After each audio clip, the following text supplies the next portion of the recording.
Istorya ng pag-ibig na wagas. May girlfriend po ako, si Denise. Sa totoo lang po, ang kolatita, miss na miss ko na Istorya po si Denise. ng pagtataksil at pang-aahas. Tama ba itong ginagawa natin? Tama yan. Baka mahuli ka ng asawa mo. May ginawang panakip butas. Sinasabi ko na ginagamit mo lang ako. May happy ending ang wakas. Damdaming malambot. At matigas. Tingin mo sa akin mukhang pera, ha? Ang kailangan ng bata, ama. Sa live drama, pwede nang ilabas, tutulo na, at tatagas. Ang mga katas ng nakalipas. Katas ng nakalipas.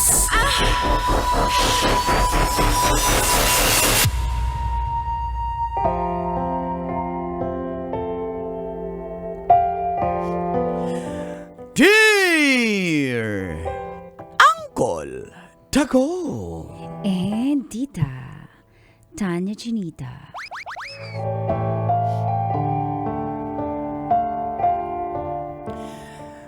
Feel good morning, Colentits. Tawagin niyo na lang po akong Tim. Isa po akong OFW sa bansang Australia.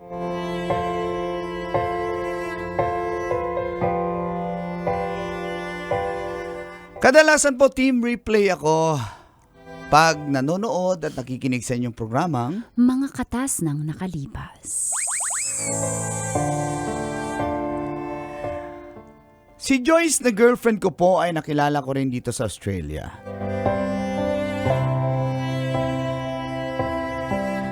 Pag may time po, sa weekend ay nagkikita kami. Kasama ng ilan naming mga kabarkada. Sa loob ng 6 na buwan ay naging okay po kami ni Joyce. Kaso nga po, nabisi ako dahil kailangan ko pong pumasa sa exam para sa kinukuha kong lisensya sa pagiging... Babaero. Hindi! Electrician. Basta electrician. Babaero. Ay! Ni-scam ako. At dito na po nagsimulang tumagas. Ang mga katas ng aking nakalipas.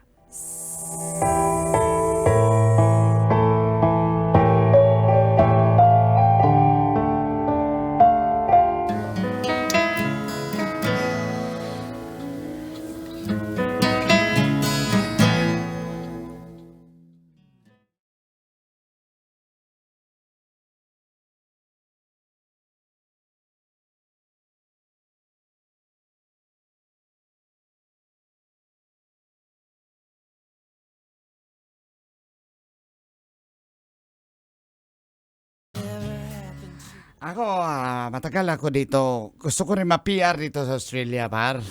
Di ba, Kim? Ikaw rin gusto ma-PR? Anong nga no? PR? PR! Public relation. PR. Kala ko parang robot. Grabe talaga kayo pa. Nakakatawa talaga. Joke, tumawa naman. Pag kayo nag-jump, ikaw, tumatawa Charm, naman ikaw, ako. Charm. Ikaw, Charm. Ako din. Gusto kong bumi-R. Parang ibang PR yung gusto mo. Ano? Wala ko naisip. Ako naman. Naiisip ko na dalhin dito yung mga parents ko. Alam mo na, senior. Gusto ko sila mag-chill-chill na. Alam mo yun. Ayun lang Kaso kasarapan nito. Wala akong maipon kasi yung boylet ko sa Pilipinas. Yung boylet ko doon, ano. Sabi naman namin kasi iwan mo na yon. Pinipirahan ka lang eh. Hindi na. Kasi nagsisend siya lagi ng mga nude photos niya. Sayang naman. Ay! Ay, kami ng babe ko, di ba babe? Simple lang. Ako, pag may pasa ko lang yung lisensya sa pagiging electrician, then apply for PR, yun, dahan-dahan lang, di ba babe? Ang swerte mo naman dyan sa babe mo. Ako, may babe din ako dati na wala eh. Ano ba nangyari sa inyo nun? Wala na, hindi na Long distance kasi kami. Hindi ka naniniwala sa LDR. Kasi nang bababae ka, di ba? Basic! Oo, hindi talaga tatagal dyan ang babae. Ikaw, Kim, anong nangyari sa girlfriend mo sa Pilipinas? Ayun, may dumaliring iba. Kaya, kaya iniwan ko kasi akala okay lang ko pagpapalit ako sa lalaki pero yung kapwa ko, tomboy, pinag ko Talaga. Sakit Kaya, shot. Para sa mga pusong wasak. Shot. Shot. Shot. Inom muna. Inom.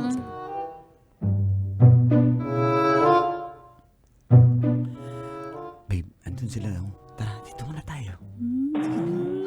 Kami talaga ba, di ba? Oo nga. Isa pa tayo. Uy, barbecue, nasunog na. May dalawa. Oo nga. Di bale tayo. Kayong dalawa, ha? Dito lang tayo. Dito tayo sa loob. Hindi ka na. Babe. Babe, love you. Ko, love you. Dito. Asa na yung dalawa, par? Ang tagal naman umihi. Oy, bilisan niyo, umihi dyan. Ihi. Daming inihi,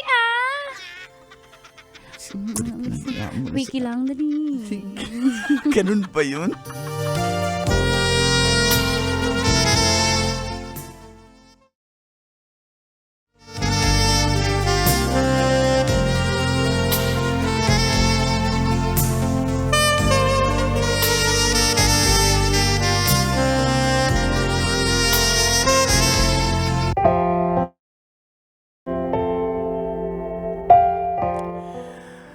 Nagsimula na nga po akong mag-review ko ng tits.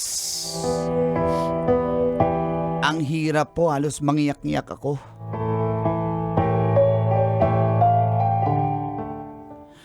Sensya na, medyo mabisi Okay talaga lang. ako. Nag-ready nga ako ng paborito mong egg roll at saka andyan na rin yung Thank kimchi you. Mag-review Ngayon ka lang lang. ako makadaan. Sa susunod baka mabibisi na Pero ako. pag next time, huwag mo na akong tanggihan kasi nakukulangan na tayo sa bonding natin. Kailangan ko kasi pumasa. Alam mo na, pag hindi, Oo, kaya nga ibalik hindi ako na lang Pinas. kita ng pagkain. Salamat. Galingan mo para maabot natin yung mga pangarap natin, ha? Love you. Salamat Love you. Of course naman. Parang Basta gusto ko na next time. sumuko. Ang hirap. Ano ka ba, mahal? Walang susuko. Ang Para sa hirap. atin ng dalawa na. Ang hirap At ng mga exam. ginagawa natin, di ba? Kayang-kaya mo yan. I love you. I love you. Salamat sa support. Kain ka na. Suba Parang kita. mabibiyak yung ulo ko. Sige nga. Ako na lang biyakin mo. Aray. Will it ever be?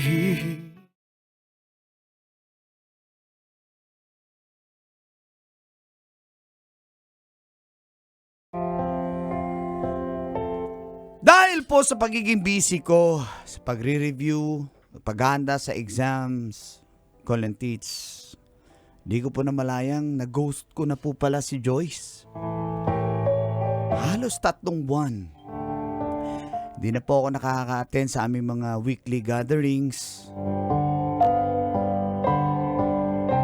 Kasi gusto ko po talaga mag-focus at walang distractions. At sa wakas, nagbunga naman po yung paghihirap ko. Mga gabing walang tulog, may iyak dahil sa hirap. Yes, sa wakas pumasa po ako Kolantits. At nakuha ko na po ang lisensya ng pagiging electrician po dito sa Australia. At nagkaroon kami ulit ng gathering at parang selebrasyon ko na rin. Kaso, Par, congratulations, par! Cheers! Grabe ka, par! Congrats! Grabe! Nagbunga din ang pagpupuyat. Agpadjaja. Oo nga, par. Pagjaja. Jumping jack! Jumping jack! Jumping jack. Jumping jack. Congratulations. Kayo talaga. Oy, congrats ah! Congrats nga pala. Oh, siya nga pala, di ba darating si Joyce? Ako bro, hindi na yung pupunta bro. Hindi mo pa ba alam? Ang alin? Di ba nasabi sa'yo? Naka-block kami lahat. In-unfriend kami, tapos bilak kami. Ano ba nangyari sa girlfriend mo? Bakit? Dapat nga, ikaw tinatanong namin eh. Oo nga, nagtanong ka pa eh. Tsaka nagpaparinig pa nga sa Facebook eh, bago kami ipa-block na mga bad influence daw kami sa'yo. Anong bad influence? Wala naman tayong ginawa. Hindi naman tayo ng bababae, tsaka di naman tayo nahuhuli, di ba? Pero, ang tanong ko, nung... Hindi niya na. Ikaw talaga, Kim! Di, parang nung last kasi na umattend siya, mga last month na yun eh, wala na. After nun, di, last month pa. Wala, malungkot siya dahil wala ka. Sobrang Nabisi lang lungkot kasi niya ako eh. Hindi kasi, pre, naghihintay yung tao eh. Alam mo, lagi siyang excited. Alam mo, hindi mo siya nagbigyan ng importansya. Oo, alam ko naman yun. Pero Sabi ito mo na, daw pasado kasi, na ako. sabi mo daw kasi pupunta ka, tas di ka pupunta. Siyempre, sino mo hindi mapapagod nun? Hindi par, kailangan ko kasi ipasa talaga yung exam eh. Ayokong Alam mo- bumalik ng Pinas na wala akong narating dito. Tim, ganito yon. Okay lang naman yun na iniintindi mo yung future mo, makapasa ka, para naman sa financial stability mo yan, sa pangarap mo. Pero, may napabayaan ka. Yun na nga eh. Mali ko rin naman eh. Kaya nadamay din kami. Oo nga par, May binlock na utang kami. pa naman ako dun kay Joyce. Salamat ka, quits na! Paano ko kaya siya makontak? Ewan ko par, wala na rin Di- siya doon sa ano. Di ba ikaw, girlfriend? Ba't kami tinatanong? Tinan mo, halata na ang dami mo ng Hindi, pagkukulang. Naka-block din ako eh. Pre, ikaw ang girlfriend eh. Parang hindi mo girlfriend. Anong klase ka? Bahala ka, gumawa ka ng paraan para magkausap kayo. Nanginayang kami sa inyo.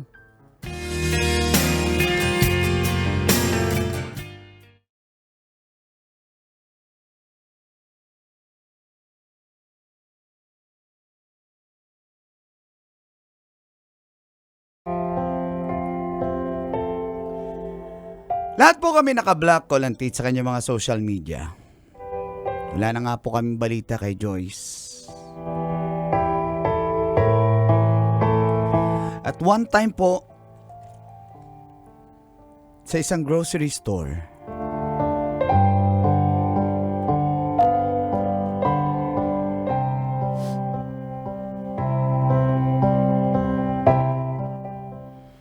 ay, ano pa bang bibiling ko? Nakakatamad magluto. Ako lang mag-isa. Ano Tapos, lahat? Pasupot na, pabox na lang ha. Ang dami kasi eh. Oo, tsaka hindi ka mabuhat. Buntis kasi ako. excuse me, ma'am. This is Australia. I cannot speak. Australia, this is Australia. Eh, kasi you look like an Asian. I thought you were Filipino. no. Please put it in a box because I'm pregnant. I'm so Oh, sorry. you're pregnant. Yes. Okay. Actually, Si Joyce yan ah. please hurry, okay? Because I have an Okay, appointment. okay. Thank you. Teka, lapitan ko. Ay, nakakanganay talaga mag-grocery ng buntis. Joyce? Tim? Kumusta ka? Malaki na yung tiyan mo? Buntis ka? Sorry, Tim.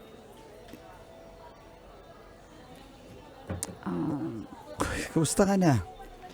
Ba't binlock mo ako? Ba't binlock mo kami lahat? Hindi mo pa rin na-gets? Bago ako man-block, ikaw muna yung nang-ghost sa akin. Pinabayaan mo ko. Hindi ko naman sinasadya. Inuuna mo yung mga bagay na makakapagpasaya sa'yo. Nalimutan mo ko. Halos di mo na ako nare-replyan. Hindi ka na nagpupunta sa get-together natin. Tapos minsan di mo ako tinatawagan. Pinabayaan mo ko. Tapos itatanong mo, ba't kita na-block? Ano, hindi mo pa rin gets? Ha? Oo, buntis ako. Kasi nagkabalikan kami ng ex ko. Ano? Kasi siya yung sumalo ng mga pagkukulang mo. Nung malungkot ako, siya yung dumadamay sa akin kahit di ko sabihin, dinadamayan niya ako, si Kevin. Matapos yung alas 3 months, hinanap kita hindi na kita malukit Hinahanap mo ko kasi nakapasa ka na, masaya ka na kasi. Hindi, para din naman sa atin dapat yun eh. Para sa atin pero pinabayaan mo ko. Konting communication lang sana, pero wala. Hindi mo na ako nakausap, di mo na ako nare-replyan. Buti pa yung mga shared post mo, may time ka mag-share, may time ka mag-like.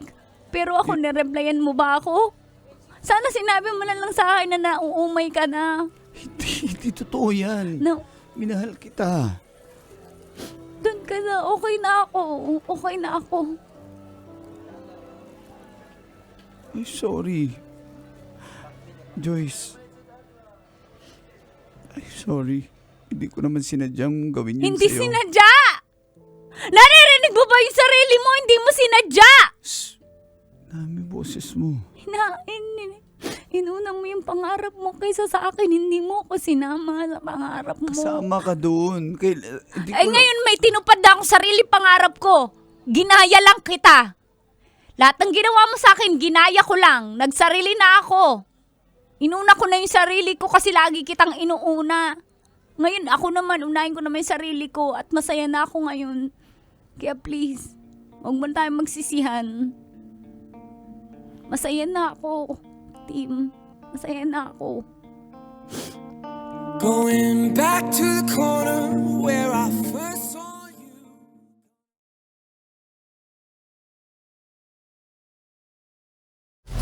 Metro's number one, Love Radio. Basic!